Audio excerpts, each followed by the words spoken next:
ole helama group lama video ka live in ka lo la zau chia hei ching i tia ka ni a hei hianin hei thi chu an om ve pheu pheu ni hi he po thi ni hi e thia hei po thia ma se soma pakhat velan thi ni hi hei asal to ke ni a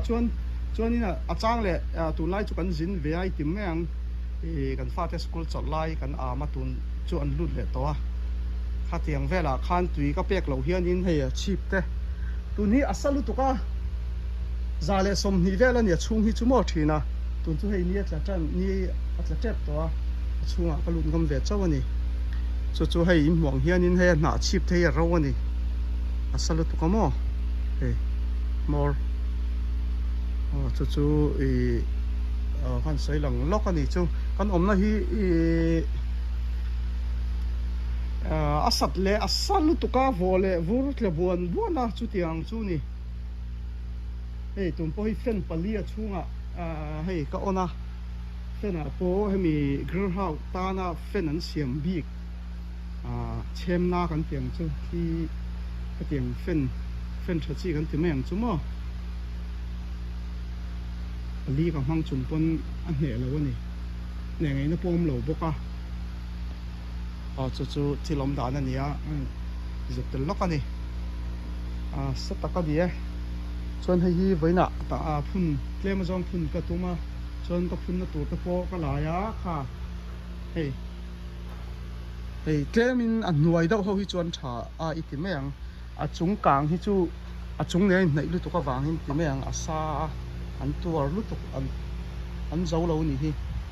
hei helam pang hi a chi pa piang hei a rawa chung sal lu to kan zo lo wa helam pang hi chei om ve lem lo ani chuanin hei hi ka thil ti hi a chik pai chuan an lo chik thea zirna vek ala ni hria sum le pai kan huang chun po zerna nga ka hmang zo zel ani thai lampang a chan chu heta ke ni na kan thil tiang hi chu ti ve an om lo wangin va zo tur pon om lo wa eng tiang khopin le khabu chiarin va ngei ven po ni la om chuang lo wa kona ka hala kan hi chu wang chon ke ma ka in zur chuanga ya kha sum le pai tam tak po ka mu ang chun le ka ne ang chun po ka hmang zo ve zel ani chonin hei anh ta po hi hei an hung ka ran la a khat le vek to quang kwa tia zia ania quang kwa ting kan lamin ka sia hei hi chuanin hei thingfang ma te po kha an par ton ku mum to a hei hianin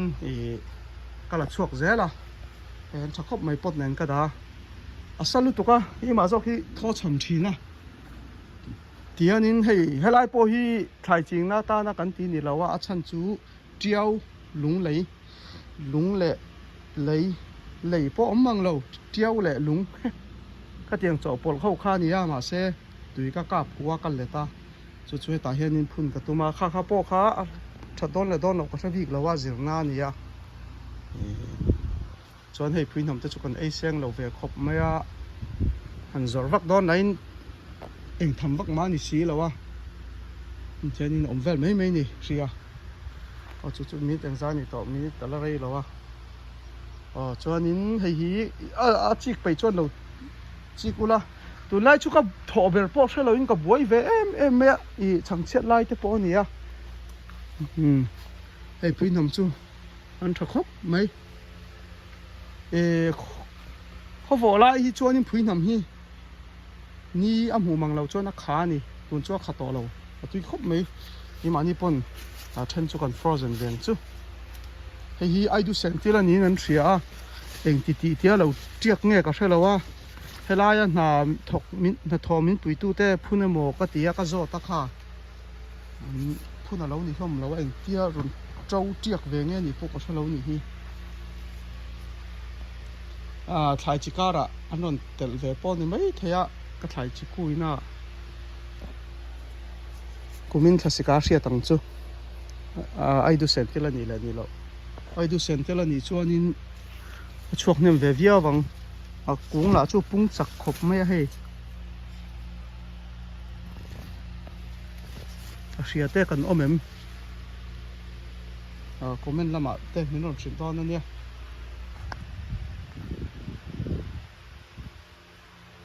hi hianin ka phun tlaranga kan en le zelang I zirna fe kan ya thadon lo ti kha chu ka hrebik lo ma se lung le lu to ka hei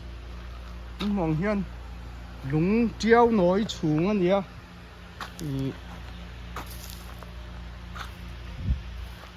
tui ne na chi ka hu vak lo phei kha chuanin che po che thei lo ni chang lu tuk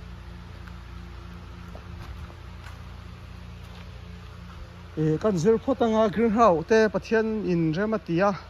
pathian zara kan dam zel te ni chuan nei bel huna engkianga hmalak tur nge ti te po kha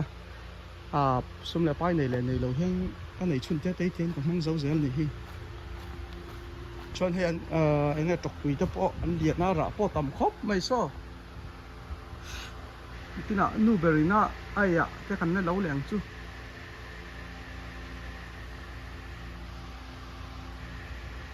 ni kum kha ka lo kui tlai le lu to ka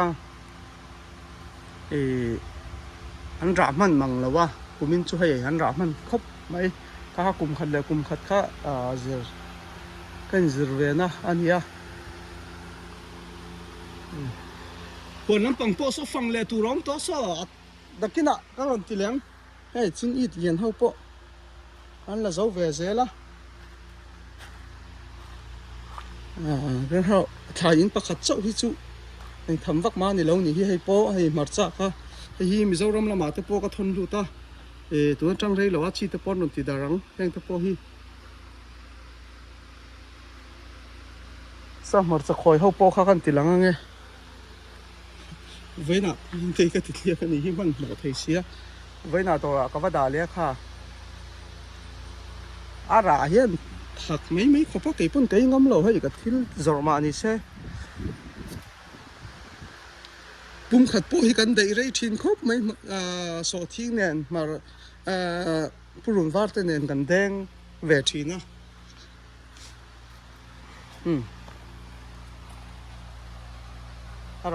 aradu khop mai tiang marcha hi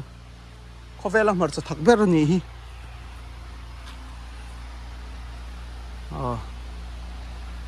khovel marcha thak ber zinga tel tila adik zokang ama anga thak marcha hi ka hre so lo chuanin pakhat ala oma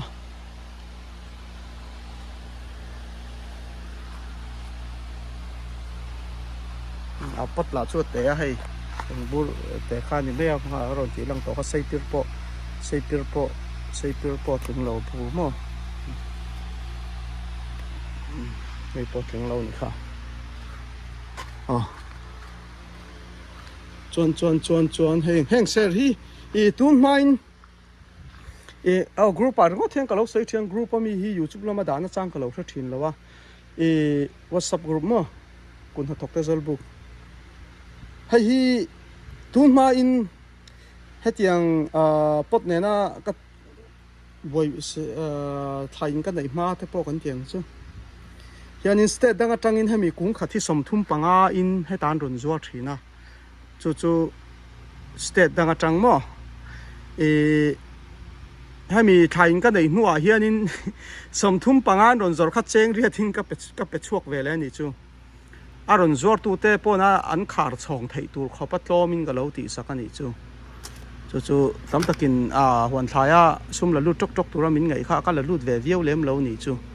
inzir pa zel angkania chuanin red po kha chu tiangin ka chia to lem lawa eng ser na te po somthum vel tala chiar om kha nia tun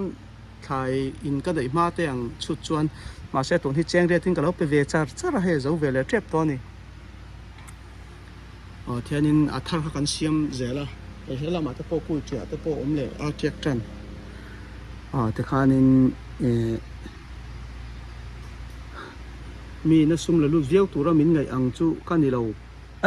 ani chu kha sta danga tanga ron zor thin hi chu an du le ma nian ron khar to jok don ti na ni chu chu ani somthum panga ron zor khai ta cheng re ting ka lo zor mai sia kai chu zirna na ka manga hlok na viau po ka la em lo ni ke mai kan zir ve ka ti khan sei du ni chon rum hui te chu hei kan la ti hianin ron chak ve lenga ka hun tam lo nen kan du tok le mai nge group lama then chuan in kha ron sei tang to thawa